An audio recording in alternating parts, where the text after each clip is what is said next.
जय श्री राधे। सभी दोस्तों और मिलने वालों को जय श्री राधे। सभी भक्तों को प्रणाम। मैं सानिध्यानंद दास, श्रीधाम वृंदावन से। मैं एक न्यूमरोलॉजिस्ट हूँ और मैं डेली लाइफ हैक्स और डेली लाइफ को बेटर करने के लिए क्या आप कर सकते हैं उस तरह के हैक्स आपको बताता हूँ और लाइफ में उससे आप बेटर चेंजेस ला सकते हैं। ओके। तो ये तो आपकी इंट्रोडक्शन हुई। आप वृंदावन धाम से कैसे जुड़े हुए हैं, उसकी कोई स्टोरी? इसके पीछे एक स्टोरी है थोड़ी लंबी, लेकिन मैं इन शॉर्ट में आपको बताना चाहूंगा। हम पिछले 15 सालों से वृंदावन आते जाते रहे हैं और पिछले 3 साल से वृंदावन धाम में वास कर रहा हूं मैं। श्री जी की कृपा है, वृंदा सखी की कृपा है, जिनकी वजह से धामवास मिला है और यहीं पे रह के सब कुछ सीख रहे हैं, समझ रहे हैं, धामवास का आनंद ले रहे हैं और बस आप जैसे भक्तों की कृपा से धामवास मिला रहे, यही कामना है। Thank you. अच्छा, देखिए आजकल ना जेंजी का जमाना है। लोग नॉर्मली वृंदावन आते हैं तो उनको रूल्स रेगुलेशंस नहीं पता होते, वो बस रील्स बनाते हैं, दर्शन करते हैं, थोड़े बहुत और चले जाते हैं। तो आपके हिसाब से एक आइडियल स्पिरिचुअल यात्रा वृंदावन धाम की क्या होनी चाहिए? मतलब कौन कौन सी चीजें हमें जरूर करनी चाहिए, कौन कौन से प्लेसेस है जो हमें जरूर विजिट करने चाहिए और किस तरीके से प्रे करना चाहिए गाना जी से, ताकि उनको आध्यात्मिक के साथ साथ भौतिक उन्नति भी मिले? बहुत अच्छा सवाल पूछा है आपने। Thank you. सभी लोगों की तरफ से मैं आपको पहले धन्यवाद करता हूं कि आपने बहुत अच्छा सवाल पूछा है, क्योंकि अक्सर हमारे यूथ के मन में, जेंजी के मन में ये बात आती है कि हम वृंदावन धाम जा रहे हैं। बट मोस्टली लोग क्या करते हैं, आए और बिहारी जी के दर्शन किए और बिहारी जी के दर्शन करके बस या तो जमुना जी जाते हैं या फिर कुछ खाया पिया और वापस निकल गए। लेकिन देखिए, कुछ संतों की वाणी है, पुराने संतों ने ऐसा कहा है और आज भी कुछ महान विभूतियां हैं यहाँ पे, कुछ संत हैं जो बताते हैं चीजों को, और मैं भी वही वाणी दोहराऊंगा कि यहाँ पे अगर आप धाम में आ रहे हैं तो धाम में दर्शन करने का जो सबसे पहला रूल कह सकते हैं या फिर आदर्श कह सकते हैं, वो ये होता है कि सबसे पहले तो आप ब्रजवासियों को प्रणाम करें। यहाँ की पावन धरा है, यहाँ पे पैर रखने से पहले आप उसको प्रणाम करें, उससे क्षमा मांगे, क्योंकि यहाँ की जो रज है वो सिर्फ एक कोई मिट्टी नहीं है, साधारण मिट्टी नहीं है, उसमें सारे देवी देवताओं का वास है। उसके पीछे एक स्टोरी है जो कि मैं आपको नेक्स्ट वीडियो में बताऊंगा जरूर। तो अभी जो मैं आपको बताऊंगा वो ये है कि उस रज को आप पहले सबसे पहले प्रणाम करें, उसके बाद आप किसी भी ब्रजवासी को प्रणाम करें और ब्रजवासियों के द्वारों के दर्शन करें। ब्रजवासियों के जो घर हैं, उनके जो द्वार हैं, आप उनके जरूर दर्शन करें, उनको प्रणाम करें, क्योंकि द्वार द्वार काशी है, ऐसा कहा जाता है। और कई बार काशी दर्शन करने का जो आपको फल मिलता है, विश्वनाथ जी के दर्शन का जो फल मिलता है, वो सिर्फ ब्रजवासियों के द्वार के दर्शन करने से आपको प्राप्त होता है। यहाँ की जो प्राण वायु है, यहाँ की जो हवा है, जो पवन यहाँ चलती है, उसके स्पर्श मात्र से आपको बद्रीनाथ और केदारनाथ के दर्शनों का फल प्राप्त होता है। तो ये सब धाम की महिमा है। धाम की महिमा की अगर हम चर्चा करेंगे तो शायद कुछ घंटों का वीडियो बन जाएगा।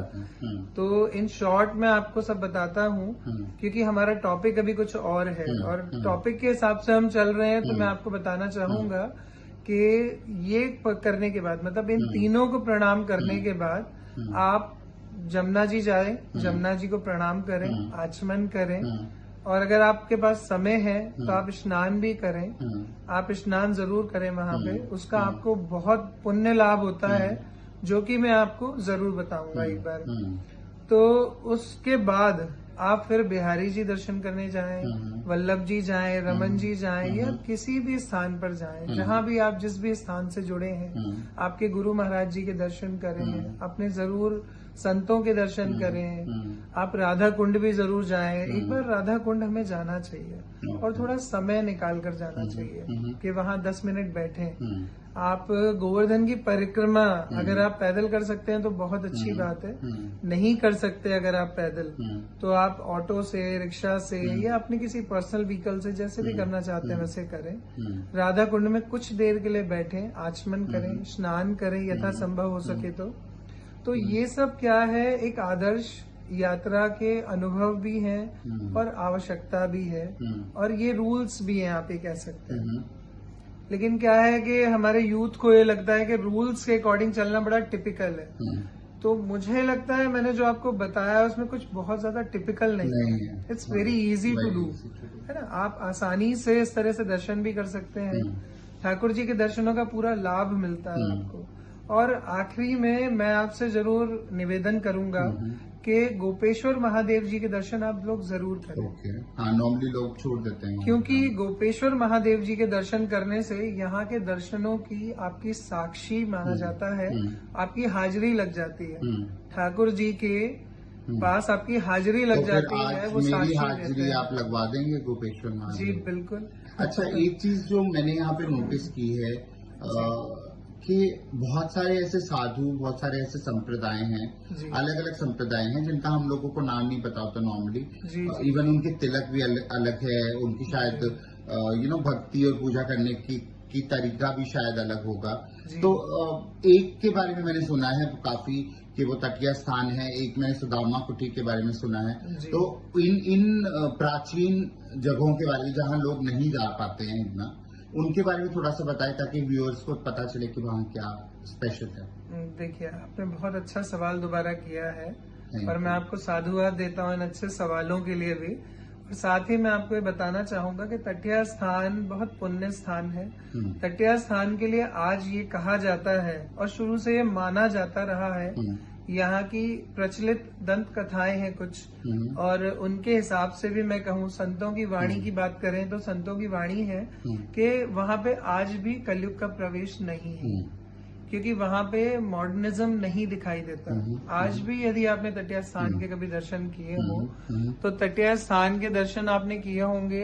यदि आप सूर्यास्त के बाद जाएंगे, क्षमा करें, तो वहाँ पर ये आप देखने को मिलेगा आपको कि वहाँ पर कभी भी मतलब लाइटें नहीं जलती हुई मिलेंगी आपको। वहाँ पे म्यूजिक नहीं बजता हुआ मिलेगा आपको, साउंड ट्रैक्स नहीं मिलेंगे, मतलब मॉडर्निज्म नहीं है वहाँ पे। आज भी वहाँ पे ऐसा माना जाता है कि संपूर्ण भारतवर्ष में, संपूर्ण पृथ्वी पे कलयुग का वास है, हो चुका है, कलयुग चल रहा है, परंतु वहाँ पे आज भी कलयुग का प्रवेश निषेध है। ऐसा वहाँ पे देख के अनुभूति भी होती है।